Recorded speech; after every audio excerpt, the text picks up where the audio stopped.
Every Friday morning, we're joined by the Target 12 investigators for a closer look at the stories they're working on. And this week, it's a big cost for taxpayers all across the region: pension benefits for retired government workers.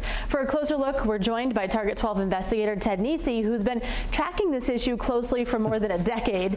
And Ted, first, let's state the obvious. This topic is a little dry for people still having their first cup of coffee in the morning. Yes, totally get that. And you know, the reason I think it's so important, I always like to remind people, as Kate, is because in all these years I've been covering this, underfunded pension benefits has frankly crippled some of the cities and towns in our regions. I mean, Central Falls went bankrupt years ago in no small part because of this issue. So first, just to get people up to speed with the basics here, Pensions 101.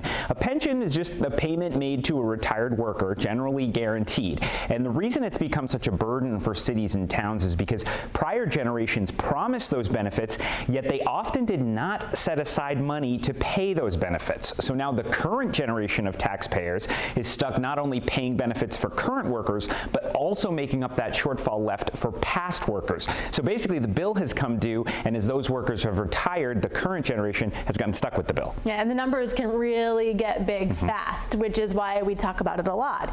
And you've been going through a recent report that looks at which Rhode Island communities have the biggest problem with this. Yes, so just over half of cities and towns in Rhode Island, 22 total, have their own independent pension plans separate from the state. And this report from the State General Treasurer's Office comes out each year, giving them kind of a report card on their financial health.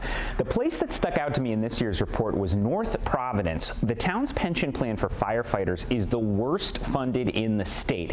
I did call Mayor Charlie Lombardi, and he told me it's a unique plan and that regulations around it changed in recent years, which required the town to increase funding for it. He says they are going to be doing that.